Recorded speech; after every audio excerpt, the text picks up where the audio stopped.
ವಾಕ್ಯವನೆಲ್ಲ ಬೋಧನೆಂದನ್ನಡದಿ ಬೋಧಿಸುತ್ತ ಜನನ ಭೇದಾಪತಿಗೆ ದಶಿರುವ ಸಾವಿರಗಳಿಗೆ ಮಣಿಯುವೆನೋ ಸಾವಿರಗಳಿಗೆ ಮಣಿಯುವೆನು ನಿಜವ ಕಲಿಸುವ ಶ್ರೀ ನಿಜ ಗುಣಿಯ ಗ್ರಂಥವನ್ನು ನಿಜವಾಗಿ ನಿಜದೋಳ್ಮನ ಒಳಗಿಸುವ ಸುಜನರಿಗೆ ನಿತ್ಯ ನಮಿಸುವೆನೋ ಸುಜನರಿಗೆ ನಿತ್ಯ ನಮಿಸುವೆನು ಬದ್ಧ ಜೀವರಿಗೆಲ್ಲ ಅದ್ವೈತ ಬೋಧಾಗಿ ಸುತರನಾಗಿ ಗೈದ ಶ್ರೀ ಜಗಸಿದ್ಧ ಸಿದ್ಧಾರೂಢರಿಗೆ ನತನತೆ ಸಿದ್ಧಾರೂಢರಿಗೆ ನತನತೆ ಬಾಳ ಬಲ ವೇದಾಂತಕ್ಕೆ ಸರಿ ಬಾಳ ತನಕ ಬಾಳ ಭೂತಲಿತ್ವವೇ ಶಾಂತ ಎಂಬುವ ನಲಿಗಳು ಬಾಳ ಶಕ್ತಿಯ ಸುಮಗರ್ಜನೆ ಬಾಳ ಕೇಳಿದ ಬಳಿಕ ಪೂರ್ಣವು ಬಾಳ ಕೇಳಲು ಬೇಕು ವೇದ ಎಂಬ ಶಾಸ್ತ್ರವನ್ನು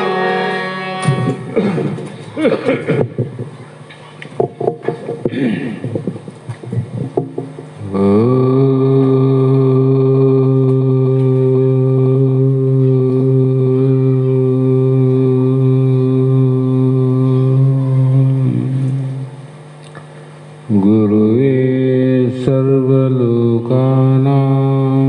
ಭಿಷಜೇ ಭವರೋಗಿಣಾಂ ನಿಧಯೇ ಸರ್ವವಿದ್ಯಾನಾಂ ದಕ್ಷಿಣಮೂರ್ತಯೇ ನಮಃ ಜಗದಾದಿ ಜಗದ್ಗುರು ಅದ್ವೈತ ಸಾರ್ವಭೌಮ ಭಕ್ತರ ಮುಕ್ತರ ಕಲ್ಪವೃಕ್ಷ ಕಾಮಧೇನು ಸಿದ್ಧಾರೂಢ ಮಹಾಸ್ವಾಮಿಗಳ ಶ್ರೀಪಾದ ಪದ್ಮಗಳಿಗೂ ಆರೂಢ ಜ್ಯೋತಿ ಸದ್ಗುರು ಶಿವಪುತ್ರ ಮಹಾಸ್ವಾಮಿಗಳ ಶ್ರೀಪಾದಗಳಿಗೂ ಶ್ರೋತ್ರಿಯ ಬ್ರಹ್ಮನಿಷ್ಠ ಬ್ರಹ್ಮಲೀನ ಸದ್ಗುರು ಬಸವಾನಂದರ ಚರಣ ಕಮಲಗಳಿಗೂ ಅನಂತ ದೀರ್ಘ ದಂಡ ಪ್ರಣಾಮಗಳನ್ನು ಸಮರ್ಪಿಸಿ ಸದ್ಗುರು ಸಿದ್ಧಲಿಂಗಪ್ಪ ತಾತ ಕಪ್ಪಗಲ್ ಇವರನ್ನು ಮನದೋಳು ಧ್ಯಾನಿಸಿ ತಮ್ಮೆಲ್ಲರಿಗೂ ವಂದಿಸಿ ಈ ದಿನ ಶ್ರೀಮದ್ ಭಗವದ್ಗೀತಾ ಎನ್ನುವ ಗ್ರಂಥದ 11ನೇ ಅಧ್ಯಾಯದ 18ನೆಯ ಶ್ಲೋಕ ಇಂದಿನ ಆಧಾರದ ವಿಷಯವಾಗಿದ್ದು, ನಿನ್ನೆ ದಿನ ಅಭೌತಿಕವಾಗಿರತಕ್ಕಂಥ ಪರಮಾತ್ಮನನ್ನು ಭಗವಂತನನ್ನು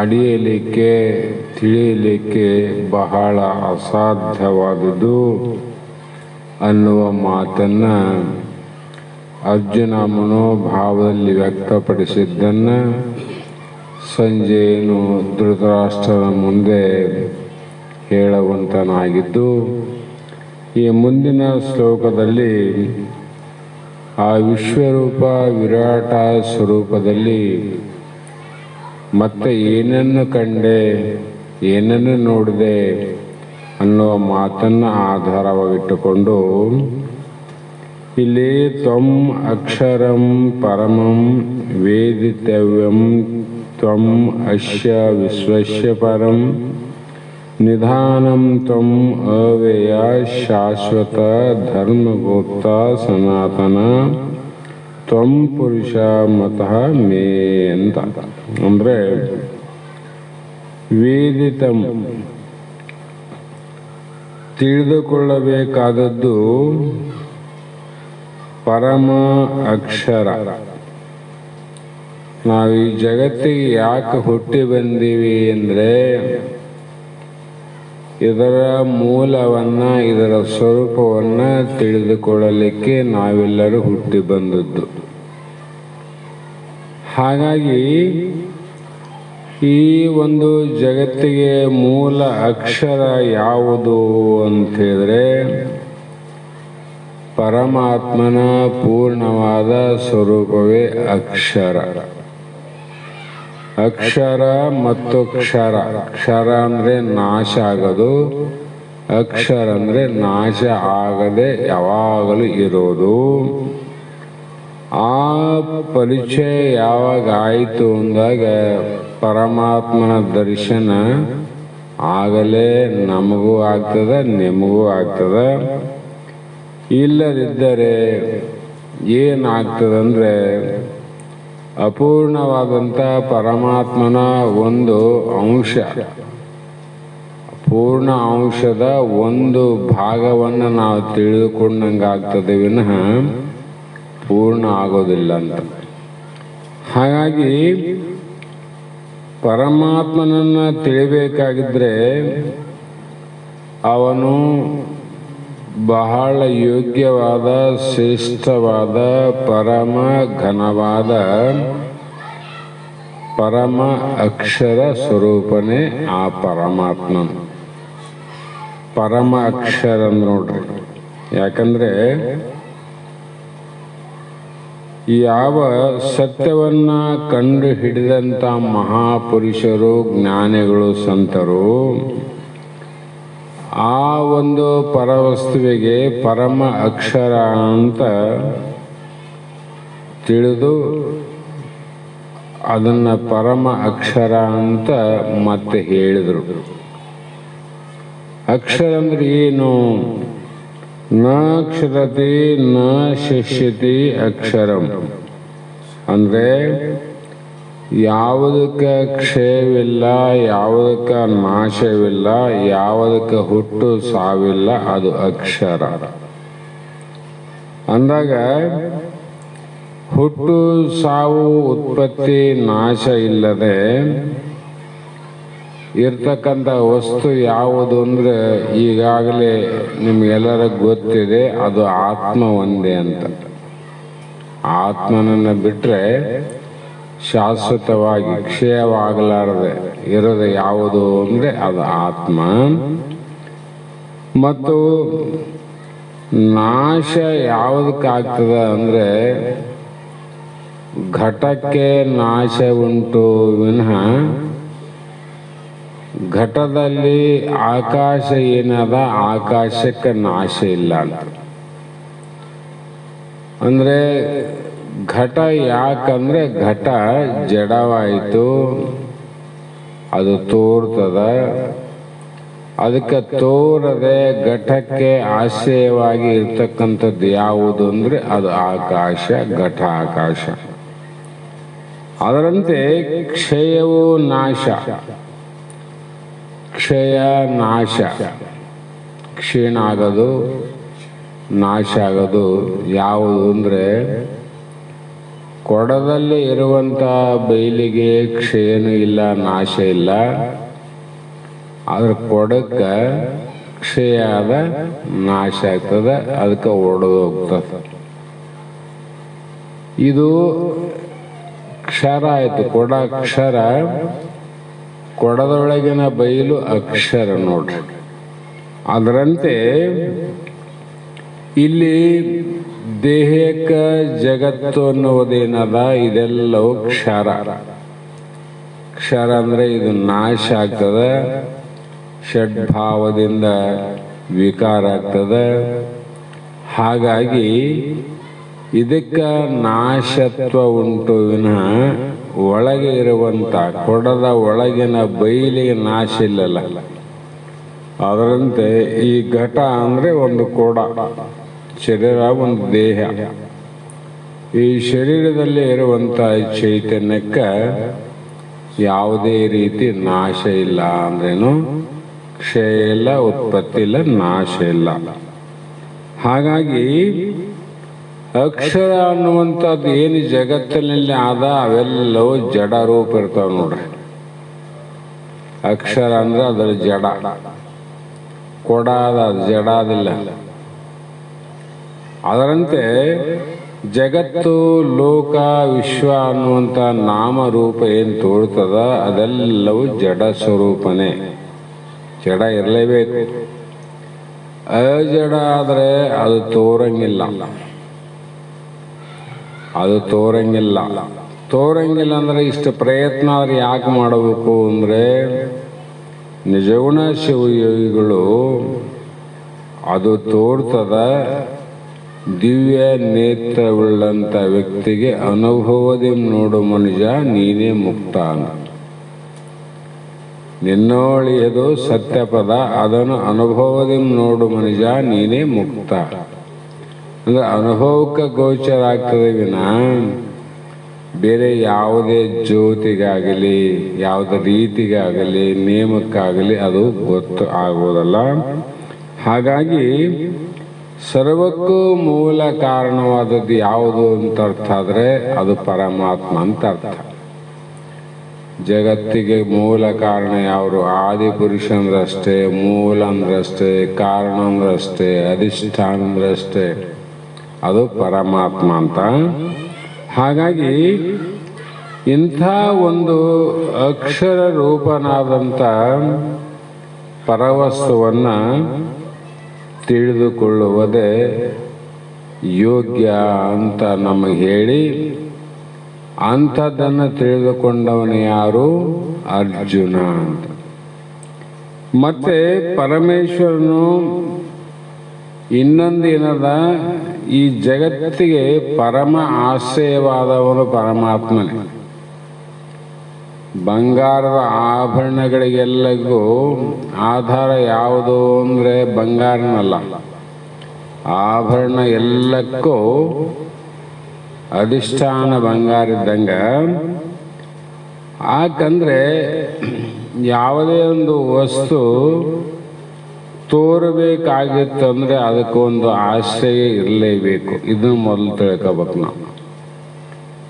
ಆಭರಣ ಆಗಿ ತೋರ್ತದಂದ್ರೆ ಅದಕ್ಕೆ ಆಶ್ರಯ ಕೊಟ್ಟದ್ದು ಯಾವುದು?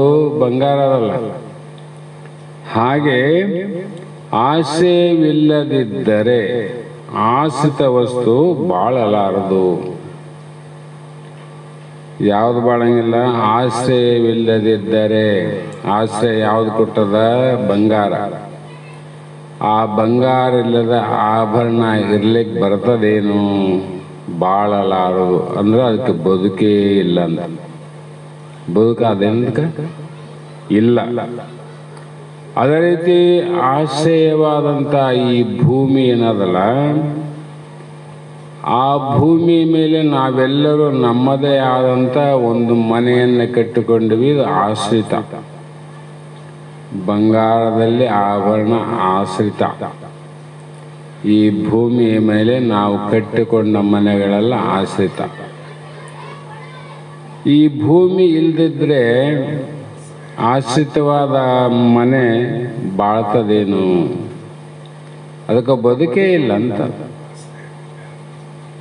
ಅದರಂತೆ ಆಶ್ರಯವು ಮಣ್ಣು ಆಶ್ರಿತ ಪಡೆದದ್ದು ಗಡಿಗೆ. ಆಶ್ರಯವಾದ ಮಣ್ಣು ಇಲ್ಲದಿದ್ದರೆ ಆಶ್ರಿತವಾದಂಥ ಗಡಿಗೆ ಬಾಳಲಾರದು. ಅದು ಎಲ್ಲಿಗೆ ಸಾಧ್ಯನೇ ಇಲ್ಲ. ಇದರಂತೆ ದ್ರಾಷ್ಟಾಂತಕ್ಕೆ ಹೋದಾಗ ಪರಮಾತ್ಮನು ಈ ಲೋಕಕ್ಕೆ ಆಶ್ರಯ. ಪರಮಾತ್ಮ ಈ ಲೋಕಕ್ಕೆ ಆಶ್ರಯ. ಇನ್ನು ಆಶ್ರಿತವಾದದ್ದು ಯಾವುದು? ಜಗತ್ತು. ಈ ಜಗತ್ತು ಬಾಳ್ತದ ಅಂದ್ರೆ ಆಶ್ರಯವಾದ ಪರಮಾತ್ಮ ಅಂತ ಅನುಭವ ಬಂತಲ್ಲ. ಯಾಕೆ ಅವಿಲ್ಲಂದ್ರೆ ಇವು ಯಾವ ಬದುಕಕ್ಕೆ ಬರಂಗಿಲ್ಲ, ಇರಕ್ಕೆ ಬರಂಗಿಲ್ಲ. ಹಾಗೇನೆ ಅಜ್ಞಾನಿಯಾದ ಮನುಷ್ಯನು ಏನು ಮಾಡಿದ? ಆಶ್ರಯವನ್ನ ನೋಡದೆ ನಮಗೆ ಯಾರು ಆಶ್ರಯ ಕೊಟ್ಟರಂತ ನೋಡಿದ್ರೆ ಆಶ್ರಿತವಾದ ದೇಹವನ್ನೇ ಜಗತ್ತನ್ನೇ ನೋಡ್ತಾನೆ ನೋಡಿ ಅವನು. ಇದು ಯಾಕೆ ದೇಹ ಇನ್ನು ಬದುಕಿ ಅದ ಅಂದರೆ ಅದಕ್ಕೆ ಆಶ್ರಯ ಕೊಟ್ಟಂತ ಪರಮಾತ್ಮನಲ್ಲಿ ಆಶ್ರಿತ ಪಡೆದ. ಹಾಗೆ ಅಜ್ಞಾನಿ ನೋಡಂಗಿಲ್ಲ, ಅದು ಬರೇ ಮನೆ ನೋಡ್ತಾನ, ಬರೇ ಗಡಿಗೆ ನೋಡ್ತಾನ, ಬರೇ ಆಭರಣ ನೋಡ್ತಾನ. ಇದಕ್ಕೆ ಆಶ್ರಯ ಕೊಟ್ಟದ್ದು ಯಾವುದಂತ ನೋಡೋಕೆ ಹೋಗೋದಲ್ಲ. ಅದಕ್ಕೆ ವಿವೇಕವುಳ್ಳಂಥ ಜ್ಞಾನಿ ಪುರುಷರು ಏನು ನೋಡ್ತಾರಂದ್ರೆ ಆಶ್ರಯವನ್ನೇ ನೋಡುತ್ತಾನೆ. ಅವರು ಮೂಲ ಆಶ್ರಯವನ್ನು ನೋಡ್ತಾನೆ. ಅರ್ಜುನನು ಇದನ್ನು ನೋಡುವ ಶಕ್ತಿ ಅರ್ಜುನನಿಗೆ ಹೇಗೆ ಬಂತು ಅಂದರೆ, ತನ್ನ ಗುರುವಿನಿಂದ ಜ್ಞಾನ ನೇತ್ರವನ್ನು ಪಡೆದಿದ್ದರಿಂದಲೇ ಹೇ ಚೇತನವಾದ ಪರಮಾತ್ಮ ಸ್ವರೂಪನೇ, ನೀನೇ ಜಗತ್ತಿಗೆ ಪರಮ ಆಶ್ರಯ ಸ್ವರೂಪ ಅಂತ ಅರ್ಜುನ ಅಲ್ಲಿ ಹೇಳ್ತಾನೆ. ನೀನೇ ನೋಡಪ್ಪ ಜಗತ್ತಿಗೆ ಆಶ್ರಯ, ನಿನ್ನ ಆಶ್ರಯ ಇಲ್ಲಂದರೆ ಜಗತ್ತಿಗೆ ಬದುಕೇ ಇಲ್ಲ ಅಂತ. ಮಣ್ಣಿಲ್ಲ ಅಂದರೆ ಗಡಿ ಎಲ್ಲಿದ ಬದುಕು. ಅದರಂತೆ ಮತ್ತು ಪರಮಾತ್ಮನು ಯಾವಾಗಲೂ ಕರ್ಮ ಆಧೀನನಲ್ಲ, ಕರ್ಮ ಅಧ್ಯಕ್ಷನು. ಅಂದರೆ ಧಾರಣಾ ಧರ್ಮ ಮಿಥ್ಯಾಹು ಎಂಬ ಮಹಾಭಾರತದ ಒಂದು ವಾಕ್ಯದಂತೆ ಧರ್ಮ ಅಂದ್ರೇನು? ಧರಿಸುವುದು. ಧರ್ಮಕ್ಕೆ ಹಲವು ವ್ಯಾಖ್ಯಾನದಲ್ಲಿ ಇಲ್ಲಿ ಧರ್ಮ ಅಂದರೆ ಧಾರಣೆ ಅಥವಾ ಧರಿಸುವುದು ಅಂತ. ಹೇಗೆ ಅಂದರೆ ಕಲ್ಪಿತವಾದಂಥ ಹಾವನ್ನು ಅಧಿಷ್ಠಾನವಾದ ಹಗ್ಗವು ಧರಿಸುವಂತೆ ಧರ್ಮವನ್ನು ಧರಿಸುವವನು ಪರಮಾತ್ಮನು. ಏನು ಕಲ್ಪಿತವಾದ ಹಾವು ಅಧಿಷ್ಠಾನವಾದ ಹಗ್ಗವು ಧರಿಸೋದಿಲ್ಲ. ನಾವು ಹಣೆಗೆ ವಿಭೂತಿ ಧಾರಣೆ ಮಾಡದಂತೆ ಹಗ್ಗ ಏನು ಮಾಡದ? ಕಲ್ಪಿತವಾದ ಹಾವನ್ನು ಧಾರಣೆ ಮಾಡ್ಯಾನ ನೋಡಿ, ಧರಿಸೋದಿಲ್ಲ. ಹೀಗೆ ಧರ್ಮವನ್ನು ಯಾವುದು ಧರಿಸಿದೆ? ಧರ್ಮ ಅಂದರೆ ಇಲ್ಲಿ ಶಾಶ್ವತವಾಗಿ ಇರೋದು, ಶಾಶ್ವತವಾಗಿರೋದು ನೋಡಿ ಧರ್ಮ ಅಂದರೆ ಇಲ್ಲಿ ಅರ್ಥ ಮಾಡೋದು. ಇದು ಧರ್ಮದ ರಕ್ಷಕನೆಂದೇ ಹೇಳಿಸಿಕೊಳ್ಳುತ್ತಾನೆ. ಧರ್ಮವನ್ನು ಯಾರು ಧರಿಸರ ಆ ಧರಿಸಿದ ಧರ್ಮವನ್ನು ರಕ್ಷಣೆ ಮಾಡುವಂತೆ ವಿಚಾರ ಮಾಡ್ತಾರೆ. ವಿಭೂತಿ ಹಚ್ಚಿಕೊಳ್ಳೋದು ಯಾಕಂದರೆ ಅದು ಹಂಗೆ ಇರಬೇಕಂತ, ಕೆಡಿಸಬೇಕಂತ ಹೇಳಿ ವಿಚಾರ ಎಂದು ಮಾಡಂಗಿಲ್ಲ, ಅದನ್ನು ಧರಿಸಬೇಕು ಅಂತ ವಿಚಾರ ಮಾಡೋದು. ಇದರಂತೆ ಆಕರ್ಷಣವಿಲ್ಲದಿದ್ದರೆ ಜಗತ್ತಿನ ಪ್ರತಿ ಪದಾರ್ಥಗಳು ಭಿನ್ನ ಭಿನ್ನವಾಗಿ ಚದುರಿ ಹೋಗುತ್ತಿದ್ದವು. ಯಾಕೆ ಪರಮಾತ್ಮ ಆತ್ಮ ಶಿವ ಜೀವ ಜಗತ್ತನ್ನುವಂಥ ಈ ಚಿದ್ಭಸ್ಮವನ್ನು ಧಾರಣೆ ಮಾಡ್ಯಾನವನು? ಯಾಕಂದರೆ ಒಬ್ಬ ಭಕ್ತನ, ಒಬ್ಬ ಗುರುಪುತ್ರನ ಲಕ್ಷಣವನ್ನು ಹೇಳಿಕೊಡ್ತದೆ, ಅವನಲ್ಲಿ ಇರುವಂಥ ಉತ್ತಮ ಗುಣಗಳನ್ನು ಹೇಳಿಕೊಡ್ತದೆ ಆ ಭಸ್ಮ ಧಾರಣೆಯ 3 ಗೆರೆಯಿಂದ ಮನುಷ್ಯನಿಗೆ. ಮತ್ತು ಪರಮಾತ್ಮನ ಲಕ್ಷಣ ತಿಳಿಬೇಕಾದ್ರೆ ಶಿವ ಜೀವ ಜಗತ್ತನ್ನು ಧಾರಣೆ ಇದ್ದದಕ್ಕೋಸ್ಕರವಾಗಿ ಪ್ರತಿ ಪದಾರ್ಥಗಳು ತಮ್ಮ ಧರ್ಮವನ್ನು ಆಚರಣೆ ಮಾಡ್ತಾವೆ. ನೀನು ಕುಂಕುಮ ಇಟ್ಟಿದ್ದಿ, ನಿನ್ನ ಧರ್ಮ ಆಚರಣೆ ಮಾಡಬೇಕಿಲ್ಲ, ವಿಭೂತಿ ಹಚ್ಕೊಂಡಿದ್ದಿ, ಢಾಬಕ್ಕೆ ಬರ್ತಿದ್ದಿ, ಬೈತಲ್ಲ ಬಂದು. ಯಾಕಂದರೆ ಅದು ಏನು ಮಾಡಿಲ್ಲ ಆದರೂ ಕೂಡ ಅದು ಲಕ್ಷಣ ಹೇಳ್ಕೊಡ್ತದೆ. ಅದು ವಿಭೂತಿ ಧಾರಣೆ ಮಾಡಿದವರು ಇಂಥ ಜಾಗಕ್ಕೆ ಬರಬಾರ್ದು, ಜನಿವಾರ ಹಾಕ್ತಾರ, ಲಿಂಗ ಹಾಕ್ತಾರ, ಅವರವ್ರ ಧರ್ಮಕ್ಕೆ ಬಿಟ್ಟಂತ ಅನಂತ ವಿಚಾರ. ಆದರೆ ಅವುಗಳಲ್ಲಿ ಒಂದೊಂದು ಧರ್ಮ ಪಾಲನೆ ಮಾಡೋದಾದಿಲ್ಲ. ಇದನ್ನು ಹುಡುಗಾಟಿಗೆ ಮಾಡ್ಯಾರ ಏನೋವನ್ನು. ಅದರಂತೆ ತಮ್ಮ ತಮ್ಮ ಧರ್ಮವನ್ನು ಹೇಗೆ ಪಾಲಿಸುತ್ತವೆಯೋ ಅದೇ ರೀತಿ ಪರಮಾತ್ಮ ನಿನ್ನ ಆಶ್ರಯದಲ್ಲಿ ಆಶ್ರಿತವಾದ ಅಗ್ನಿ, ಚಂದ್ರ, ಸೂರ್ಯ, ವಾಯು, ಆಕಾಶ, ಭೂಮಿ ಮೊದಲಾದವುಗಳೆಲ್ಲ ತಮ್ಮ ತಮ್ಮ ಧರ್ಮವನ್ನು ತಾವು ತಾವು ಪಾಲನೆ ಮಾಡುತ್ತಾರೆ. ಯಾಕೆ ಮಾಡದೇ ಇದ್ದರೆ ನೀವು ಉಗುಳ್ತಾರೆ. ನೋಡಿದ್ದೆ ಹೆಂಗೆ ಕಾಣ್ತಿದೋ ಮರೆಯ ನಿನ್ನ ಲಕ್ಷಣ, ಇಲ್ಲಿ ಬಂದಿದ್ದೆ ಅಂತೇಳಿ ನಿನಗೆ ಉಗಿತಾರಿಲ್ಲ. ಅದರಂತೆ ವಿಶ್ವರೂಪ ಪರಮಾತ್ಮನಲ್ಲಿ ಇವೆಲ್ಲ ಧಾರಣ ರೂಪ ಪದಾರ್ಥಗಳು. ಅದಕ್ಕಾಗಿ ಅವರು ತಮ್ಮ ತಮ್ಮ ಕಾರ್ಯವನ್ನು ಮಾಡ್ತಾರೆ. ಆ ಕಾರ್ಯವನ್ನು ಮಾಡೋದು ಬಿಟ್ಟರು ಅಂದರೆ ಇಲ್ಲಿವರೆಗೂ ನಾವೇನು ಪೂಜಿಸಿ, ಅರ್ಚಿಸಿ, ಕೀರ್ತಿಸಿ, ಧ್ಯಾನಿಸಿ ಸೂರ್ಯದೇವನಿಗೆ ಮಾಡುವಂಥ ನಮಸ್ಕಾರವನ್ನು ಸೂರ್ಯನಿಗೆ ಯಾರೂ ಮಾಡ್ತಿದ್ದಿಲ್ಲ. ಯಾಕೆ ಮಾಡ್ತದೆ ಜಗತ್ತಿಗೆ ಅಂದರೆ ತನ್ನ ಧರ್ಮವನ್ನು ತಾನು ಬಿಡದೆ ಧಾರಣೆ ಮಾಡಿದಕ್ಕೋಸ್ಕರವಾಗಿ ಸೂರ್ಯನಿಗೆ ನಮಸ್ಕಾರ. ಅದೇ ರೀತಿಯಾಗಿ ಜಗತ್ತು ಇಷ್ಟು ವ್ಯವಸ್ಥಾಬದ್ಧವಾಗಿ ನಡೆಯುತ್ತದೆ ಅಂದರೆ ಏನು ಕಾರಣ? ನಾವು ಬಹಳ ಭಗವಂತ ಕೊಟ್ಟಂಥ ಈ ದೇಹದಲ್ಲಿ ಕಾಲು ನಡಲಿಕ್ಕೆ ಕೊಟ್ಟನ, ಕೈ ಹಿಡಿಲಿಕ್ಕೆ ಕೊಟ್ಟನ, ಕಣ್ಣು ನೋಡೋದಕ್ಕೆ ಕೊಟ್ಟನ, ಕಿವಿ ಕೇಳೋದಕ್ಕೆ ಕೊಟ್ಟನ. ಎಷ್ಟಿದ್ರೂ ಕೂಡ ಒಂದೊಂದು ಸಲ ನಾವು ಮನುಷ್ಯರಾಗಿ, ಮಾನವರಾಗಿ ಇಷ್ಟು ತಿಳುವಳಿಕೆ ಇದ್ದರೂ ಕೂಡ ಹೆಜ್ಜೆ ತಪ್ತೀವಿ. ಹಿಡಿಯುವಾಗ ತಪ್ತದ, ಕೊಡ ಹೊಡೆದೋದಿಲ್ಲ. ಮತ್ತು ನೀ ಸರಿಯಾಗಿ ಹಿಡಿದಿದ್ರೆ ಕೊಡ ಕೊಡ್ತಿತ್ತು. ಹೋಗ್ತಾ ಹೋಗ್ತಾ ಮನುಷ್ಯ ಬೀಳ್ತಾನಂದ್ರೆ, ಎಡುತ್ತಾನಂದ್ರೆ ಏನು? ಎಡವಲಿಕ್ಕೆ ಕಾರಣ ಏನು? ನೀನು ಸರಿಗೆ ಹೆಜ್ಜೆ ಹಾಕಿಲ್ಲ ಅಂತ ಅರ್ಥ ಹೇಳಿಕೊಡ್ತು. ಅದೇ ಪ್ರಕಾರವಾಗಿ ಇಲ್ಲಿ ಕೂಡ ಸೃಷ್ಟಿಯು ಜಗತ್ತನ್ನು ಸೃಷ್ಟಿ ಮಾಡಿ ಎಲ್ಲವೂ ವ್ಯವಸ್ಥಾಬದ್ಧವಾಗಿ ನಡೆಯುವುದಕ್ಕೆ ಧರ್ಮವನ್ನು ಸೃಷ್ಟಿಸಿ ಅದನ್ನು ಸರ್ವ ಪದಾರ್ಥಗಳಲ್ಲಿ ವ್ಯಾಪಿಸುವಂತೆ ಮಾಡಿ ಅದರಿಂದಲೇ ಜಗತ್ತು ಇಷ್ಟು ವ್ಯವಸ್ಥಾಬದ್ಧವಾಗಿ ನಡೀತದೆ. ನೋಡ್ರಿ ಎಷ್ಟು ವ್ಯವಸ್ಥೆ ಅದ. ಆಕಾಶಕ್ಕೆ ಎಂಥ ವ್ಯವಸ್ಥೆ, ವಾಯು ಎಂಥ ವ್ಯವಸ್ಥೆ, ಅಗ್ನಿಗೆ ಎಂಥ ವ್ಯವಸ್ಥೆ, ಜಲಕ್ಕೆ ಎಂಥ ವ್ಯವಸ್ಥೆ, ಭೂಮಿಗೆ ಒಂದು ವ್ಯವಸ್ಥೆ ಅಲ್ಲ. ಯಾಕಂದರೆ ಭಗವಂತ ಅದರಲ್ಲಿ ಧರ್ಮವನ್ನು ಪೋಣಿಸ್ಯಾನ.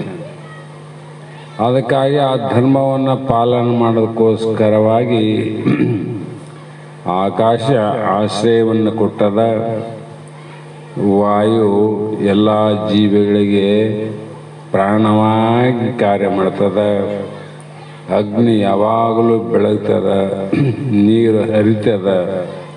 ಭೂಮಿ ಎನ್ನುವಂಥದ್ದು ಎಷ್ಟೇ ಭಾರವಾದರೂ ಕೂಡ ಈ ಲೋಕವನ್ನು ಹೊತ್ತುಕೊಂಡು ಒಂದು ಕ್ಷಣವಾದರೂ ಕೂಡ ಅದು ತನ್ನ ಧರ್ಮವನ್ನು ಬಿಟ್ಟಿಲ್ಲ. ನೋಡ್ರಿ, ಒಂದು ವೇಳೆ ಆ ಧರ್ಮ ಸ್ವಲ್ಪ ಬಿಟ್ಟಿತ್ತು ಅಂದರೆ ಈ ಜಗತ್ತನ್ನು ಹೊರೋರು ಯಾರು ಹೊರ್ತಾರ್ರಿ? ಅದಕ್ಕೆ ತಾತ ಕೂಡ ಹೇಳ್ತಿದ್ದ, ಈ ಭೂಮಿಯನ್ನು ಒತ್ತಂಥವರು ಆದಿಶೇಷ. ಆದಿಶೇಷ ಈ ಭೂಮಿಯನ್ನು ಧಾರಣ ಮಾಡ್ಯಾನ. ಯಾಕಂದರೆ ಭಗವಂತನ ಧರ್ಮ ಪೂರ್ಣಿಸನಲ್ಲಿ ಇದನ್ನೇನು ಭಾರವನ್ನು ಹೊರಬೇಕು. ಆವಾಗ ಯಾವಾಗೋ ಒಂದು ಕ್ಷಣ ನೋಡು, ತಲೆ ಮೇಲೆ ಒಂದು ಗಂಟಿತ್ತು ಅಂದರೆ 2 ತಾಸು ಆದಮೇಲೆ ಸ್ವಲ್ಪ ಹಿಂಗಂದ್ರೇ ಅಗರತ್ತ ತಲೆ, ಹೌದಲ್ಲ?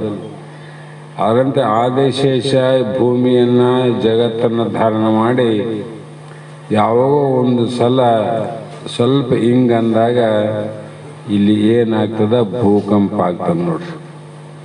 ಅವಾಗ ಅಲಗಾಡ್ತದ. ಒಂದು ಚೂರು ಹಿಂಗಂದ್ರೆ ಇಷ್ಟು ಅನಾಹುತ ಆಗ್ತದ. ಒಂದು ಭಾಳ ಅಲಗಾಡಿದ್ರೆ ಗತಿ ಏನಾಗ್ತದೆ?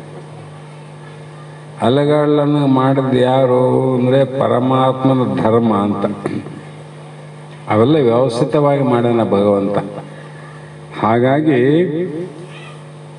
ಧರ್ಮಶ್ಯ ಪ್ರಭುರಚ್ಯುತಃ ಅಂದರೆ ಯಾರು ಅಚ್ಯುತನು, ಚ್ಯುತಿ ಅಂದ್ರೆ ನಾಶ ಆಗೋದು, ಅಚ್ಯುತ ಅಂದ್ರೆ ನಾಶ ಆಗಲಾರ್ದು. ಈ ಧರ್ಮಕ್ಕೆ ಯಾರು ಅಚ್ಯುತ ಅಂತ ಹೇಳಿದ್ರೆ ಅದೇ ಪರಮಾತ್ಮನೇ, ಆತ್ಮನೇ ಅಚ್ಯುತನು. ಅಷ್ಟೇ ಅಲ್ಲ, ತನ್ನ ಧರ್ಮದ ರಕ್ಷಣೆಯನ್ನೂ ಮಾಡುವವನು. ಹೇಗೆ ಅಂದರೆ, ತಂದೆಯು ಮಗನನ್ನು ಹುಟ್ಟಿಸಿ ಅವನಿಗೆ ತಾನು ರಕ್ಷಕನಾಗಿರುವಂತೆ. ತಂದೆ ತಾಯಿ ಮಕ್ಕಳು ಹುಡ್ತಾವಲ್ಲ, ಮಕ್ಕಳು ತಂದೆ ತಾಯಿ ರಕ್ಷಣೆ ಮಾಡ್ತಾರೆ. ಏನಂದರೆ, ತಂದೆ ತಾಯಿಗಳಿಂದ ಹುಟ್ಟಿದ ಮಗ ಮಗಳನ್ನು ತಂದೆ ತಾಯಿ ರಕ್ಷಣೆ ಮಾಡ್ತಾರೆ. ಎರಡು ಕೆಲಸ. ಹುಟ್ಟಿಸಿದವನು ತಾನೇ, ರಕ್ಷಣೆ ಮಾಡವನು ತಾನೇ. ಅದರಂತೆ ಪರಮಾತ್ಮನು ಧರ್ಮವನ್ನು ಸೃಷ್ಟಿ ಮಾಡಿದವನು ಅವನೇ, ಆ ಧರ್ಮವನ್ನು ರಕ್ಷಣೆ ಮಾಡುವವನು ಅವನೇ.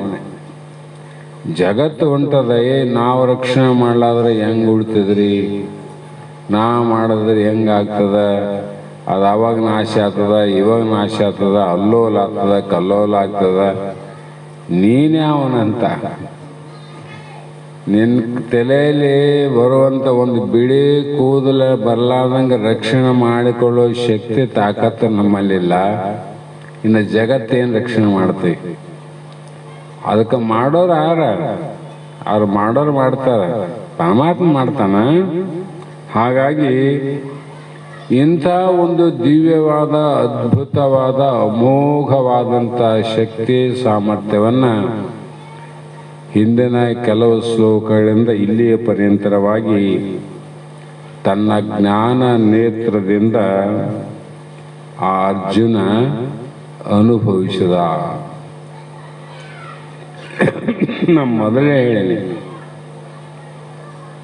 ಮಾತು ಮನಗಳಿಂದ ಅತ್ತತ್ತ ಮೀರಿದಂಥ ನಿಜಗುಣರು ಕೊನೆಗೆ ಅದನ್ನೇ ಹೇಳಿಬಿಟ್ಟಾರ.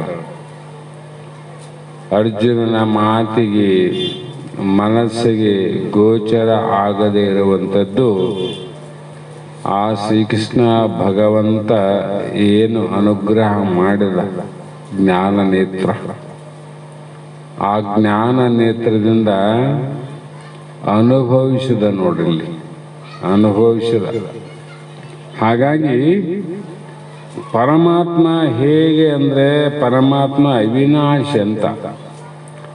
ಪರಮಾತ್ಮನು ಪುರುಷನೂ ಅನ್ನಬಹುದು, ಪರಮಾತ್ಮನಿಗೆ ಪೂರ್ಣನೂ ಅನ್ನಬಹುದು, ಪರಮಾತ್ಮನು ಪರಿಪೂರ್ಣ ಅಂತ ಹೇಳಬೇಕು. ಇವನ ಪರಿಚ್ಛಿನ್ನವಾದವನು ಪರಮಾತ್ಮನಲ್ಲ. ಅವನು ಅವಿನಾಶಿಯಾದ ಸನಾತನ ಪುರುಷನು. ಅವನ ಸ್ವರೂಪಕ್ಕೆ ಇವೇವಿಲ್ಲ ಮತ್ತು ಪತನವಿಲ್ಲ ಮತ್ತು ನಾಶವಿಲ್ಲ. ಹಾಗಾಗಿ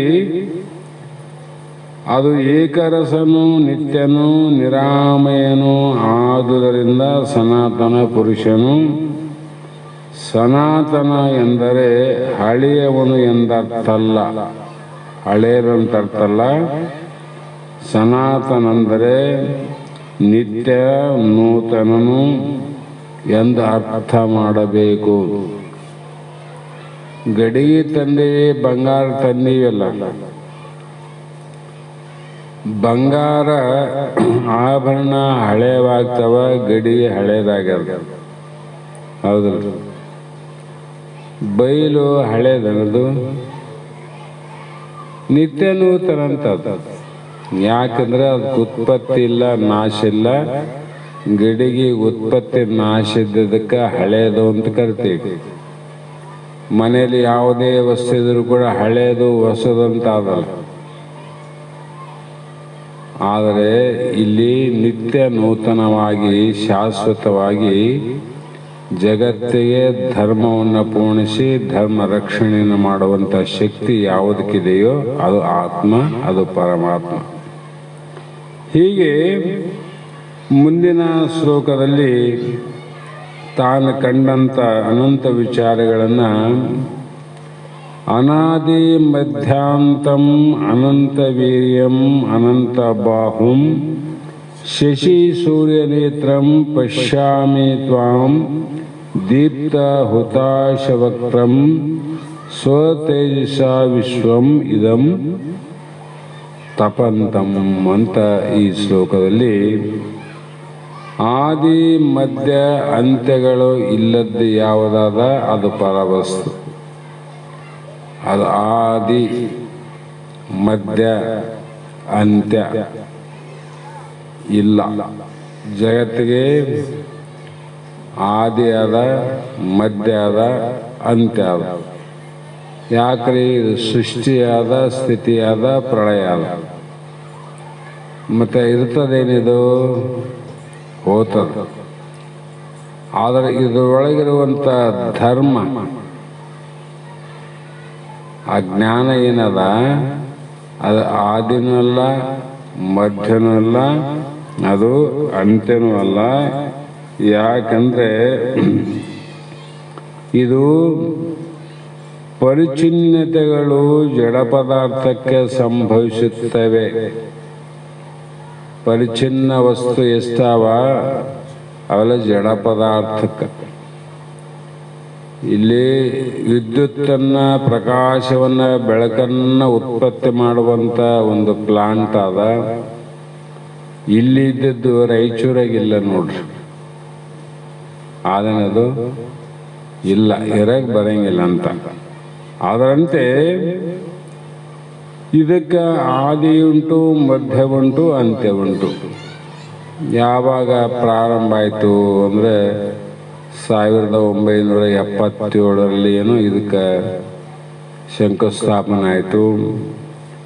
ಈಗ ಮಧ್ಯ ಅಂದರೆ 45-50 ವರ್ಷ ಇದಾಯಿತು. ಅಂತ್ಯ ಅಂದರೆ ಇನ್ನೊಂದು 10-20 ವರ್ಷಕ್ಕೆ ನಾಶ ಆಗ್ತದಿಲ್ಲ. ಇದಕ್ಕೆ ಆಶ್ರಯವಾಗಿ ಇದು ಹುಟ್ಟಲಿಕ್ಕೆ ಅವಕಾಶ ಮಾಡಿಕೊಟ್ಟದ ಬಯಲೇನಾದಲ್ಲ ಜಾಗ, ಅದು ಇದು ಬರೋದಕ್ಕಿಂತ 77 ಮುಂಚೆನೇ ಇದಿತ್ತು. ಈಗನೂ ಆದ, ನಾಳೆ ಇದು ನಾಶ ಆದ್ರೂ ಕೂಡ ಅದು ಇರೋದು ನೋಡ್ರಿ. ಅದರಂತೆ ಕಡೆಯಿಲ್ಲದ ಮೊದಲಿಲ್ಲದೆ ತೋರುವುದು. ಆತ್ಮನಿಗೆ ಮೊದಲಿಲ್ಲ, ಅದಕ್ಕೆ ಕಡೆಯಿಲ್ಲ. ಕಾರಣ ಇವು ಕೆಲವು ದಿವಸ ತೋರುತ್ತಿರುವುದು, ಮಧ್ಯೆ ತೋರಿ ತೋರದಂತಾಗುವುದು. ಕೆಲವು ದಿವಸ ತೋರೇವಿವು. ನಮ್ಮ ದೇಹ ಯಾವಾಗ ನಮಗೆ ತೋರದಂದ್ರೆ ಗರ್ಭದಾಗನೂ ನಮಗೆ ತೋರಲಿಲ್ಲ, ಹೊರಗೆ ಬಂದಾಗ ತೋರಲಿಲ್ಲ. ಮತ್ತೆ ಸ್ವಲ್ಪ ವರ್ಷ ಆದಮೇಲೆ ದೇಹ ನಾವು ತೋರ್ಲಿಕ್ಕತ್ತಿತ್ತು. ಅದು ಇನ್ನೊಬ್ಬರು ತೋರಿಸಿದಾಗ, ಇದು ನಿನ್ನ ಕೈ ನೋಡು, ನಿನ್ನ ಮೂಗು ನೋಡು, ನಿನ್ನ ಕಣ್ಣು, ನಿನ್ನ ಕಾಲು ಅಂತ ಅಂದಾಗ ಆವಾಗ ದೇಹ ನಾವು ತೋರಕತ್ತಿಲ್ಲ. ಇವ್ರು ಹೇಳೋದಕ್ಕಿಂತ ಮುಂಚೆ ದೇಹ ಇದ್ದಿಲ್ಲೇನು? ಆವಾಗ ನನ್ನ ಕಣ್ಣು, ನನ್ನ ಕಾಲು, ನನ್ನ ಕೈ, ನನ್ನ ಕಿವಿ ಅಂತ ಯಾಕೆ ಹೇಳ್ಬೋದಾಗಿತ್ತು? ಆವಾಗ ಹೇಳಿಲ್ಲ. ಯಾಕಂದ್ರೆ ನಿನಗೆ ಅದ್ರ ಬಗ್ಗೆ ಲಕ್ಷಣ ಇಲ್ಲ. ಇವ್ರು ಲಕ್ಷ್ಯಕ್ಕಿಲ್ಲದನ್ನ ಲಕ್ಷ್ಯಕ್ಕೆ ತಂದು ಕೊಟ್ಟರು ನೋಡ್ರಿ. ಅದರಿಂದ ಅನಾತ್ಮ ಪದಾರ್ಥಗಳು, ಘಟವು ಮೊದಲಿಲ್ಲದೆ ತೋರುತ್ತದೆ, ಅದು ಘಟದ ಆದಿ. ಕೆಲವು ದಿವಸಕ್ಕೆ ಅದು ಕೆಲಸಕ್ಕೆ ಬರಲಾರ್ದಂಗೆ ಆಗ್ತದ. ಹೀಗೆ ಮಧ್ಯಾವಸ್ಥೆ, ಅಂತ್ಯ ಅವಸ್ಥೆ ಇರುವುದು ಏನದಂದ್ರೆ ಈ ಜಗತ್ತಾದ ಈ ನಾವು ತೊಟ್ಟಂತ ನಾವು ನಂಬಿದಂತ ನಾವೇನು ಬಹಳ ವಿಶ್ವಾಸ ಮೋಹನ ಇಟ್ಟಿವಲ್ಲ ಅದರ ಹಣೆ ಬರೆಲ್ಲ ಇಷ್ಟೇ ಆದ. ಇದು ಕೊನೆಗೆ ಒಂದು ಅಂತ್ಯ ಆದ ನೋಡ್ರಿ. ಇದಕ್ಕೆ ಅಂತ್ಯ ಆದ, ನಿನಗಿಲ್ಲ. ಅದನ್ನ ಅರ್ಜುನ ಶ್ರೀಕೃಷ್ಣನ ವಿಶ್ವರೂಪ ವಿರಾಟ ರೂಪವನ್ನು ನೋಡುವ ದಿವ್ಯ ದೃಷ್ಟಿಯಲ್ಲಿ ಆತನಿಗೆ ಆದಂಥ ಅನುಭವವನ್ನು ಅರ್ಜುನ ವ್ಯಕ್ತಪಡಿಸ್ತಾನ. ಈ ರೀತಿ ಇದ್ದಿ ನೀನು. ಹಾಗೆಯೇ ಆ ಒಂದು ಭಗವಂತನಲ್ಲಿ ಅರ್ಜುನ ಎರಡನೇ ಲಕ್ಷಣವನ್ನು ಕಂಡ. ಏನು ಎರಡನೇ ಲಕ್ಷಣ ಅಂದರೆ ಅನಂತ ವೀರ್ಯಂ ಅಂದ್ರೆ ನೋಡ್ರಿ, ಇಲ್ಲಿ ಅನಂತ ವೀರ್ಯ ಅಂದರೆ ವೀರ್ಯ ಅನ್ನುವಂಥ ಒಂದು ಅರ್ಥ ಒಂದು ಶಕ್ತಿ ಅಂತ ಅರ್ಥ ಆಗ್ತದೆ, ಮತ್ತೊಂದು ಉತ್ಪತ್ತಿಯ ಸಾಧನ ಅಂತ ಅರ್ಥ ಆಗ್ತದೆ. ಶಕ್ತಿ ಪುರುಷ ಶಕ್ತಿ, ಅವನಲ್ಲಿ ಶಕ್ತಿ ಇದ್ದದಕ್ಕಾಗಿ ಉತ್ಪತ್ತಿಗೆ ಕಾರಣ ಆಯ್ತಿಲ್ಲ. ಇನ್ನೊಂದು ಬರೇ ಶಕ್ತಿ. ಪ್ರಪಂಚದ ಪ್ರತಿಯೊಂದು ಪದಾರ್ಥಗಳಲ್ಲಿಯೂ ಒಂದೊಂದು ರೀತಿಯ ಶಕ್ತಿ ಇರುತ್ತದೆ. ಈ ಶಕ್ತಿಗಳೆಲ್ಲವೂ ಪರಮಾತ್ಮನೇ ಕೇಂದ್ರ ಸ್ಥಾನ. ಮೊನ್ನೆನೇ ಹೇಳಿದ ನಾನು, ಇದಕ್ಕೆ ಕೇಂದ್ರ ಸ್ಥಾನ ಯಾವುದು? ಪರಮಾತ್ಮ. ಈಗಾಗಲೇ ಯಾವುದೋ ಜಲಾಶಯದಿಂದ, ಬಸವಸಾಗರದಿಂದ, ತುಂಗಭದ್ರಾದಿಂದ, ಕೃಷ್ಣಾ ಜಲ ನಿಗಮದಿಂದ ನಮ್ಮ ಹೊಲದಾಗ ನೀರು ಬರ್ತಾವ. ಹೊಲದಾಗಿದ್ದು ನೀರು ಅಲ್ಲಾಗಿದ್ದಿಲ್ಲ. ಅದಕ್ಕೆ ಕೇಂದ್ರ ಬಿಂದು ಯಾವುದು? ಡ್ಯಾಮ್ ಅಂತ. ಡ್ಯಾಮ್ ಅಲ್ಲ, ಡ್ಯಾಮ್ನಾಗ ಬಿಟ್ರೆ ಇಲ್ಲಿ ನೀರು ಬರ್ತಾವ. ಅದಂತೆ ಜಗತ್ತಿಗೆ ಉತ್ಪತ್ತಿ ಆಗುವಂಥ ಶಕ್ತಿ ನಿನ್ನಲ್ಲಿ ಆದರೂ ಕೂಡ ಇದಕ್ಕೆ ಕೇಂದ್ರ ಸ್ಥಾನ ಯಾವುದೋ? ಭಗವಂತನ ಧರ್ಮನೇ. ಅಲ್ಲೇ ಬಿಟ್ಟು ಬರಲ್ಲ ಅಂದರೆ ಇಲ್ಲಿ ಉತ್ಪತ್ತಿ ಹಿಂಗೆ ಬರ್ತಾವ. ಅಂದರೆ ಕೇಂದ್ರ ಸ್ಥಾನ ಯಾವ್ದು? ನಿನ್ನಲ್ಲಿ ಇಲ್ಲ, ಅದು ಕೂಡ ಭಗವಂತನ ಸ್ವರೂಪ ಅಂತಲೇ ಅರ್ಥ ಮಾಡು. ಹೀಗೆ ಬಲ್ಬುಗಳೆಲ್ಲವೂ ಕರೆಂಟ್ ಹೌಸ್ ಕೇಂದ್ರ ಸ್ಥಾನವಾಗಿರುವಂತೆ ಬಹಳ ಸಲ ಹೇಳಿವಲ್ಲ. ಈ ಬಲ್ಬುಗಳೆಲ್ಲ ಬೆಳಗ್ತಾವಂದ್ರೆ ಇದಕ್ಕೆ ಕೇಂದ್ರ ಸ್ಥಾನ ಯಾವುದು? ವಿದ್ಯುತ್ ನಿಗಮ ಅಂತ. ಅದರಂತೆ ನಿಜಗುಣರು ಜಗದಾದಿ ಬೀಜಂಗೆ ಅಂತ ಬರೆದ ನೋಡ್ರಿ ಪರಮಾನುಭವದಲ್ಲಿ. ಅದೇ ರೀತಿ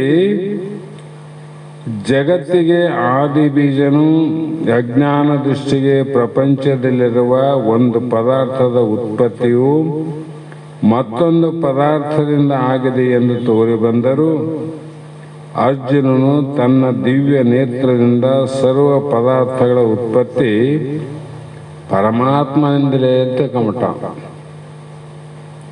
ಪರಮಾತ್ಮನಿಂದಲೇ ಯಾಕೆ ತಿಳ್ಕೋಬೇಕು ಅಂದರೆ, ಯಾವ ಊರಲ್ಲೇ ಇರಲಿ, ಯಾರ ಮನೆಯಲ್ಲಿ ಬಲ್ಬ್ಗಳಲ್ಲಿ ಪ್ರಕಾಶ ಬರ್ತದಂದ್ರೆ ಅದು ಕರೆಂಟ್ ಅಂತ ತಿಳ್ಕೊಂತಿರಲಿಲ್ಲ. ಯಾವ್ರಾಗನ ಬೆಳಗ್ಗೆ ಎಲ್ಲವೂ ಅದರ ಶಕ್ತಿ, ವಿದ್ಯುತ್ತಿನ ಶಕ್ತಿ. ಅಂದರೆ ಜಗತ್ತಿನ ಉತ್ಪತ್ತಿಗೆ ಭಗವಂತನ ಶಕ್ತಿ. ಅದು ನಮ್ಮ ಶಕ್ತಿನಲ್ಲ, ಅದು ನಿಮ್ಮ ಶಕ್ತಿನಲ್ಲ ಅಂತ ಅರ್ಜುನ ಆವಾಗ ತಿಳ್ಕೊಂಡು, ಮತ್ತೆ ಅನಂತ ಬಾಹು ಅಂತ ಮತ್ತೊಂದು ಮಾತು ಹೇಳ್ದ. ಏನಂದ್ರೆ, ಜಗತ್ತಿನಲ್ಲಿ ಎಲ್ಲೆಲ್ಲಿಯೂ ತೋರುವ ಬಾಹುಗಳು ಪರಮಾತ್ಮನ ತೋಳುಗಳಂತ ಇದನ್ನು ಆಗಲೇ ಇಂದ ನೋಡಿವಿ. ವಿಶ್ವತೋ ಚಕ್ಷು ವಿಶ್ವತೋ ಬಾಹು ಅಂತ. ಅದರಂತೆ ಶಶಿ ಸೂರ್ಯ ನೇತ್ರಂ, ಪರಮಾತ್ಮನಿಗೆ ಚಂದ್ರ ಸೂರ್ಯರೇ ಕಣ್ಣುಗಳಂತ. ಆ ಒಂದು ದಿವ್ಯ ದೃಷ್ಟಿ ಇಲ್ಲಿ ಅದಂದ್ರೆ ಪರಮಾತ್ಮನಲ್ಲಿ. ಹಾಗೆಯೇ ವ್ಯಷ್ಟಿ ದೇಹದಲ್ಲಿ ಎರಡು ನೇತ್ರವಿರುವಂತೆ ಸಮಷ್ಟಿ ಅಂದ್ರೇನು? ಪರಮಾತ್ಮ. ವ್ಯಷ್ಟಿ ಅಂದ್ರೆ ಜೀವಾತ್ಮ. ಸಮಷ್ಟಿಗೆ ಉಪಾಧಿ ಯಾವುದು? ಜಗತ್ತು. ವ್ಯಷ್ಟಿಗೆ ಉಪಾಧಿ ಯಾವುದು? ದೇಹ. ಹೌದಿಲ್ಲ? ಇವು ಪಕ್ಕಲ್ಲ. ದೇಹ ವ್ಯಷ್ಟಿ ಇದು, ಯಾಕಂದ್ರೆ ಎಲ್ಲ ಕಡೆ ಇಲ್ಲ ಇದು. ಇದಕ್ಕೆ ಎರಡು ನೇತ್ರಗಳಾವಲ್ಲ. ಮತ್ತೆ ಪರಮಾತ್ಮ ಸಮಷ್ಟಿ ರೂಪ, ವಿಶ್ವರೂಪ ಅಂದ್ರೆ ಸಮಷ್ಟಿ ರೂಪ. ಅವನಿಗೆ ಇವೆರಡು ಕಣ್ಣು ಕೆಲಸ ಕೊಡಂಗಿಲ್ಲ. ಸೂರ್ಯಚಂದ್ರರೇ ನೇತ್ರಗಳು. ಮತ್ತೆ ಈ ಸೂರ್ಯ ಚಂದ್ರರನ್ನ ಬಿಟ್ಟು ವಿಶ್ವದಲ್ಲಿ ಎಲ್ಲ ಪ್ರಾಣಿಗಳಿಗೂ, ಪಕ್ಷಿಗಳಿಗೂ, ದೇವತೆಗಳಿಗೂ, ರಕ್ಷಕರು ರಕ್ಕಸರಿಗೂ, ಮಾನವರಿಗೂ ಇರುವಂಥ ನೇತ್ರಗಳು ಯಾರು ಅಂದ್ರೆ ಅವು ಕೂಡ ಪರಮಾತ್ಮನಂತ. ಅಲ್ಲಿ ಸಮಷ್ಟಿ ರೂಪದಕ್ಕೆ ಅಲ್ಲಿ ಬೆಳಕು ಪ್ರಕಾಶ ಬಹಳ ಅದ. ಇದು ವ್ಯಷ್ಟಿ ರೂಪ ದೇಹ ಇರೋದಕ್ಕಾಗಿ ಇದಕ್ಕೆ ಪ್ರಕಾಶ ಕಡಿಮೆ ಅದ. ಕಣ್ಣು ನಮಗಾವಂದ್ರೆ ಸೂರ್ಯಚಂದ್ರ ನೋಡಿದಂಗ, ಜಗತ್ತು ನೋಡಿದಂಗ ನಾವು ನಮ್ಮ ದೇಹನೇ ನಮಗೆ ಕಾಣಂಗಿಲ್ಲ. ಕತ್ತಲ್ದಾಗ ಕಾಣ್ತದೇನು? ಯಾಕೆ ಕಾಣಂಗಿಲ್ಲ ಅಂದ್ರೆ ಉಪಾಧಿ ಸಣ್ಣದಲ್ಲ. ಉಪಾಧಿ ವ್ಯಷ್ಟಿಯಲ್ಲಿ ಉಪಾಧಿ ಚಿಕ್ಕದಾದ, ಸಮಸ್ಯೆಯಲ್ಲಿ ಉಪಾಧಿ ದೊಡ್ಡದಾದ. ಹೀಗೆ ಅವೆಲ್ಲವೂ ಯಾವ ರೂಪ ಅಂದರೆ ಪರಮಾತ್ಮ ನಿನ್ನ ಸ್ವರೂಪಗಳೇ, ನಿನ್ನ ಸ್ವರೂಪಗಳೇ. ಹಾಗಾಗಿ ಅರ್ಜುನನು ಮತ್ತೆ ದೀಪ್ತ ಹುತ ಅಶವಕ್ತ್ರಂ ಅಂತ ಇಲ್ಲಿ ಇನ್ನೊಂದು ಮಾತು ಹೇಳ್ತಾ ಬಂದ್ರು. ದೀಪ್ತ ಹುತಾಶ ವಕ್ತ್ರಂ, ನೀನು ಅಗ್ನಿ ರೂಪ ಮುಖವುಳ್ಳವನೇ, ಸಮಷ್ಟಿ ರೂಪ ಪರಮಾತ್ಮ. ಅದಕ್ಕಾಗಿ ಅವನ ನೇತ್ರಕ್ಕೆ ಇಂಥದ್ದು ಕಂಡಿಲ್ಲ ಅನ್ನಂಗಿಲ್ಲ ನೋಡ್ರಿ. ಹಗಲು ಮತ್ತು ರಾತ್ರಿಯನ್ನ ನೋಡುವಂತ ನೇತ್ರವುಳ್ಳವನು ವಿಶ್ವರೂಪ ಪರಮಾತ್ಮನು. ಹಾಗಾಗಿ ಇಲ್ಲಿ ಅಗ್ನಿಯ ಪ್ರವೇಶದಿಂದ ಕಬ್ಬಿಣ ಸುಡುವುದು ತೋರಿ ಬರುವಂತೆ ವಿಶ್ವವೆಲ್ಲವೂ ವಿಶ್ವರೂಪ ಪರಮಾತ್ಮನ ತೇಜದಿಂದ ಅವು ತೋರುತ್ತವೆ. ಕಬ್ಬಿಣದಲ್ಲಿ ಬೆಳಕಿಲ್ಲ. ಬೆಂಕಿಯಲ್ಲಿ ಅದು ಇಟ್ಟಾಗ ಆ ಅಗ್ನಿ ಕಬ್ಬಿಣದಲ್ಲಿ ಪ್ರವೇಶ ಆಗಿ ಅದನ್ನು ಬಡಿದಾಗ ಅದರಿಂದ ಬರುವಂತ ಕಿಡಿಗಳಲ್ಲಿ ಕೂಡ ಬೆಂಕಿ ನಿರ್ತದೆ. ಕಬ್ಬಿಣದಲ್ಲಿ ಬೆಂಕಿ ಇತ್ತೇನು? ಮತ್ತೀಗ ಬೆಂಕಿ ಅದ. ಎದರಿಂದ ಬಂತು ಕಬ್ಬಿಣಕ್ಕ? ಅಗ್ನಿಯ ಆಸೆಯಿಂದನೇ ಕಬ್ಬಿಣ ಪ್ರಕಾಶಮಾನ ಆಗ್ಯದಲ್ಲ. ಅದರಂತೆ ವಿಶ್ವರೂಪ ಏನಾದ? ಇದು ಜಡ ಆದ. ಜಡ ಆದಲ್ಲಿ ಕಬ್ಬಿಣದ ಪ್ರಕಾಶ ಹೆಂಗಿಲ್ಲ, ಅದರಂತೆ ಜಡವಾದ ಜಗತ್ತಿನಲ್ಲಿ ಚೈತನ್ಯವಿದ್ದಿಲ್ಲ. ಆ ಚೈತನ್ಯ ಯಾವಿಂದ ಬಂತು? ಪರಮಾತ್ಮ ನಿನ್ನ ತೇಜದಿಂದ. ಪರಮಾತ್ಮನ ಪ್ರಕಾಶ ಕಬ್ಬಿಣದಲ್ಲಿ ಪ್ರವೇಶ ಆದಂಗೆ ಆ ಭಗವಂತನ ಪ್ರಕಾಶ ಸರ್ವ ಜೀವಿಗಳಲ್ಲಿ ಪ್ರವೇಶ ಆಗಿ ಇವುಗಳು ಜಡ ಇದ್ರೂ ಕೂಡ ಚೇತನದಂತೆ. ಚೈತನ್ಯ ಬಂದ್ರೆ ಇಲ್ಲ ನಮಗೀಗ. ಕಾಲು ನಡೀತಾ ಇದೆ, ಕಣ್ಣು ನೋಡ್ತದ. ಹಾಗಾಗಿ ಇಲ್ಲಿ ಕೂಡ ಮಹಾತ್ಮರು ದ್ಯಾವ ಪೃಥ್ವೋ ಇದಂ ಅಂತರಂ ಹಿ ವ್ಯಾಪ್ತಂ ತ್ವಯ ಏಕೇನ ದಿಶಾ ಚೇ ಸರ್ವ ದೃಷ್ಟ ಅದ್ಭುತಂ ರೂಪಂ ಉಗ್ರಂ ತವ ಇದಂ ಲೋಕತ್ರಯಂ ಪ್ರವೇದಿತಂ ಮಹಾತ್ಮಂತ. ಈ ಶ್ಲೋಕದಲ್ಲಿ ಹೇ ಮಹಾತ್ಮರೇ, ಈ ಸ್ವರ್ಗ ಮತ್ತು ಭೂಮಿಯ ಮಧ್ಯದ ಪೂರ್ಣ ಆಕಾಶ ಹಾಗೂ ಈ ಪೂರ್ಣ ಆಕಾಶದಲ್ಲಿ ತೋರುವಂಥ ಎಲ್ಲ 8 ದಿಕ್ಕುಗಳು ನಿನ್ನೊಬ್ಬನಿಂದಲೇ ಪೂರ್ಣವಾಗಿದೆ ಅಂದ. ನಿನ್ನ ಆ ಅಲೌಕಿಕ ಮತ್ತು ಭಯಂಕರ ರೂಪವನ್ನು ನೋಡಿ 3 ಲೋಕಗಳು ಭೀತಿಗೊಂಡಿವೆ ಎಂದು. ಭಯ ಆಗ್ತದ. ದೆವ್ವ ಭೂತ ನೋಡಿದ್ರೆ ಎಷ್ಟು ಭಯ ಆಗ್ತಂದ್ರೆ ಭಗವಂತನ ನೋಡ್ಬೇಕಾದ್ರೆ ಬಹಳ ಭಯ ಆಗ್ತದ. ಯಾಕಂದ್ರೆ ಭೂತಗಳನ್ನ ನಾವು ನೋಡಿ ಅನುಭವ ಆದ. ಅಲ್ಲಿ ಭೂತ ಆದ, ಅಲ್ಲಿ ಭೂತ ಆದ, ಅಲ್ಲಿ ದೆವ್ವ ಆದ, ಇಲ್ಲಿ ದೆವ್ವ ಆದ, ನಮ್ಗೆ ಗೊತ್ತಾವಿಲ್ಲ. ಆದರೆ ಭಗವಂತ ಭೂತದ ಒಂದು ರೂಪ ನೋಡಿದ್ರೆ ಭಯಂಕರ ಭೀತಿ ಆಗ್ತದೆ. ಇಂಥ ಭಗವಂತನ ಅದ್ಭುತವಾದ ಯಾವ ಲೀಲೆಯನ್ನು ನೋಡಿದಾಗ ಎಷ್ಟು ಭಯ ಆಗ್ತದಂದ್ರೆ ಅಷ್ಟು ಭಯ ಆಗ್ತದ, ಅಷ್ಟು ಭೀತಿ ಆಗ್ತದೆ. ಅದಕ್ಕಾಗಿ ಭಕ್ತಿ ಭಕ್ತಿ ಅಂತ ಯಾಕಾಗಿ ಹೇಳ್ತಾರಂದ್ರೆ ಆ ಭಗವಂತನ ನೋಡೋದು ಅಷ್ಟು ಸುಲಭ ಅಲ್ಲ. ಅದು ನೋಡಿ ಓಡಿ ಹೋಗಕ್ಕಾಗ್ತದ. ಆ ಕಾರಣ ಅಂಥ ಪ್ರಸಂಗ ಬಂದಾಗ ಆ ಭಗವಂತನನ್ನು ನೀನು ನೋಡಿ ಸದಾಕಾಲ ಅವನ ಸ್ವರೂಪದಲ್ಲಿ ಇರಬೇಕಾದ್ರೆ ಅದು ಮತಿಗೆ ಮಂಗಲ ವಿವದಾವುದು ಉತ್ತಮ ಸಂಗಂತ್ರ. ಒಮ್ಮೆಲೆ ಅಲ್ಲಿ ಹೋಗಿ ನೋಡ್ಬೋದಲ್ಲ, ಆ ರೂಪ ನೋಡಕ್ಕಾಗಲ್ಲ ಅಂತ ಅರ್ಜುನನಿಗೆ ಭಗವಂತ ಕೊಟ್ಟಂತ ದಿವ್ಯ ನೇತ್ರ ಅನುಗ್ರಹದಿಂದನೇ ಇಷ್ಟು ನೋಡ್ಲಿಕ್ಕೆ ಅವನು ಸಾಧ್ಯ ಆಯ್ತು. ಇಲ್ಲಂದ್ರೆ ಅವನು ಓಡಿ ಹೋಗ್ತಿದ್ದ. ಹಾಗಾಗಿ ಇಲ್ಲಿ ಪರಮೇಶ್ವರನ ಲಕ್ಷಣ ಹೇಗಂದ್ರೆ ಎಲ್ಲ ರೀತಿಯಿಂದ ವಿಚಾರ ಮಾಡಿದರೆ ಪರಮೇಶ್ವರನು ವಿಶ್ವರೂಪನು. ಅದೊಂದೇ ಮಾತು ಹೇಳ್ಬೇಕು, ಎಷ್ಟು ಹೇಳಿದನು. ದೃಶ್ಯ ಅದೃಶ್ಯಗಳೆಲ್ಲವೂ ಚರ ಅಚರ ವಸ್ತುಗಳೆಲ್ಲವೂ ಪರಮೇಶ್ವರನಲ್ಲಿ ಕಲ್ಪಿತವಾಗಿವೆ. ದೃಶ್ಯ ಅದೃಶ್ಯ ಚರ ಅಚರ ಇವೆಲ್ಲ ಎಲ್ಲಿ ಅಂದರೆ ಭಗವಂತನಲ್ಲಿ ಕಲ್ಪಿತವಾಗಿದೆ. ಹಗ್ಗದಲ್ಲಿ ಹಾವು ಕಲ್ಪಿತ ಆಯಿತು.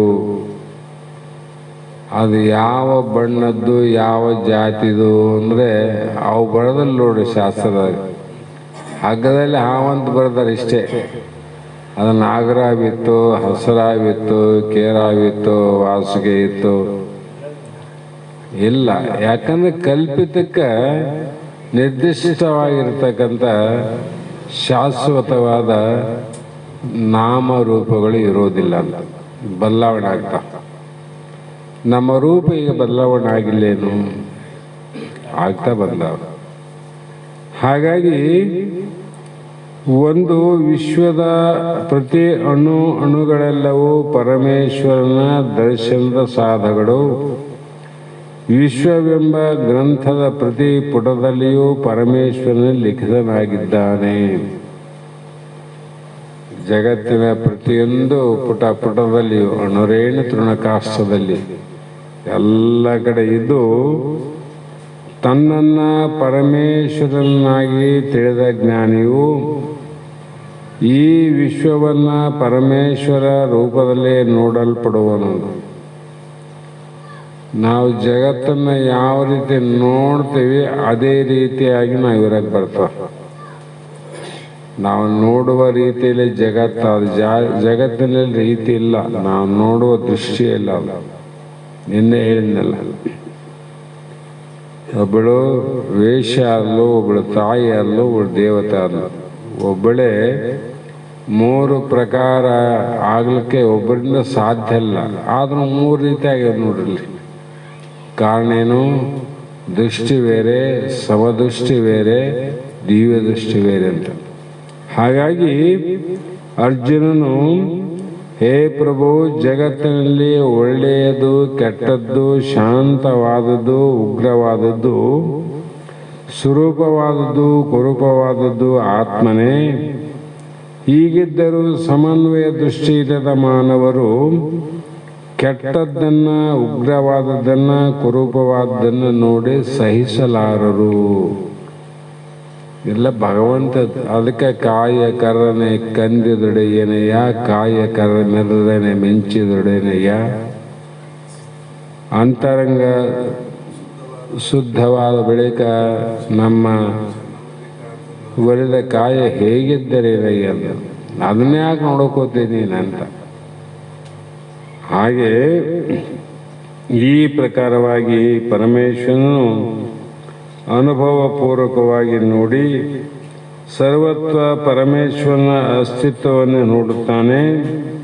ಹಾಗೆ ಅದ್ವೇಷ್ಟ ಸರ್ವಭೂತಾನ ಎಂಬಂತೆ ದಯವಿರಬೇಕು. ಸಕಲ ಪ್ರಾಣಿಗಳಲ್ಲಿ ದಯವೇ ಧರ್ಮದ ಮೂಲವಯ್ಯ.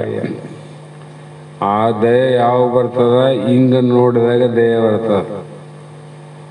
ಇಲ್ಲಿ ಹೋದಂಥ ಜ್ಞಾನಿಗೇನದ ಅವ್ರಿಗೆ ದಯ ಅದ. ಅವ್ರು ಯಾರು ಉಗ್ರರ ಆದಿಗಳೇ ಇರಲಿ, ಭೂತವಾದಿಗಳೇ ಇರಲಿ, ಅವುಗಳನ್ನು ಭಾಗ ತ್ಯಾಗ ಮಾಡಿ ಅವರ ಒಳಗೆ ಇರುವಂಥ ಪೂರ್ಣ ಪರಮಾತ್ಮನೇ ನೋಡ್ತಾನೆ. ಅದು ನಾನೇ ಅದಂತ ತಿಳ್ಕೊಂಡಾಗ ಅವರಲ್ಲಿ ದ್ವೇಷಕ್ಕೆ, ಹಾಸ್ಯಕ್ಕೆ, ಭಾಷೆಗೆ ಅವಕಾಶ ಇರೋಂಗಿಲ್ಲ. ಅವರು ಅದಕ್ಕೆ ಶಾಂತಿ ಪ್ರಿಯರಾಗಿ ಬದುಕುವಂಥ ಕಾರ್ಯ ಮಾಡ್ತಾರಂತ ಹೇಳ್ತಾ ಇಲ್ಲಿಗೆ ಸಮಯ 5 ನಿಮಿಷ ಹೆಚ್ಚಿದ್ರು ಕೂಡ ಆಗುವಂತ.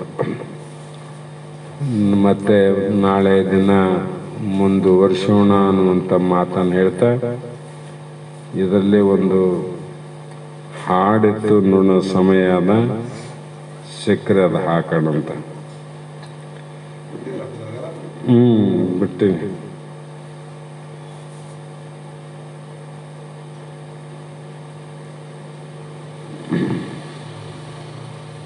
ಶಿವಾಯ ನಮಂದಂಗೆ. ಶಿವಾಯ ನಮೋ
ಗುರು ಜೈ ಗುರು ನಾಥ ಜೈ ಗುರು ಜೈ ಗುರು ಜೈ ಗುರುನಾಥ ಜೈ ಗುರು ಜೈ ಗುರು ಜೈ ಗುರು ಗುರುರಾಜ ಸಿದ್ಧಾರೂಢ ಸಮರ್ಥ ಬೆಳಗುವೆ ಆರತಿಯ ಗುರುವರ ಬೆಳಗುವೆ ಆರತಿಯ ಮೋಕ್ಷಾಪೇಕ್ಷೆಗೆ ತತ್ವಂ ಪದನಾರ್ಥವ ಬೋಧಿಸಿದೆ ಗುರುವರ ಅರ್ಥವ ಬೋಧಿಸಿದೆ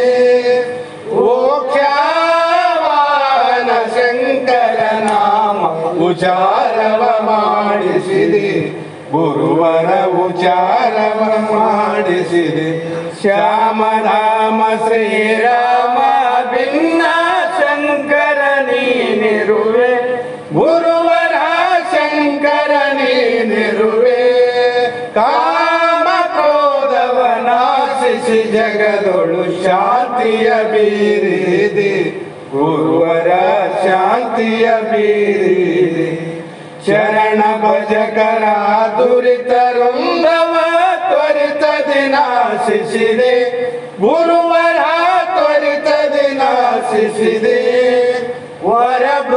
ವರಭೂಲತಾಪುರ ದೈವದಿಂದಲೇ ನಿರುತದಿ ವಾಸಿಸಿದೆ ಗುರುವರ ಅರುಷದಿ ವಾಸಿಸಿದೆ ಗುರುರಾಜ ಸಿದ್ಧಾರೂಢ ಸಮರ್ಥ ಬೆಳಗುವೆ ಆರತಿಯ ಗುರುವರ ಬೆಳಗುವೆ ಆರತಿಯ ಶ್ರೀಮದ್ ಜಗದ್ಗುರು ಸಿದ್ಧಾರೂಢ ಮಹಾರಾಜ್ ಕಿ ಗುರುನಾಥ ಮಹಾರಾಜ್ ಕಿ ಶಿವಪುತ್ರೇಶ ಮಹಾರಾಜ್ ಕಿ ಬಸವಾನಂದ ಸ್ವಾಮಿ ಮಹಾರಾಜ್ ಕಿ ಅಭಿನವ ಮಹಾರಾಜ್ ಕಿ सकल साधु संत महाराज की जय जय मंगलम।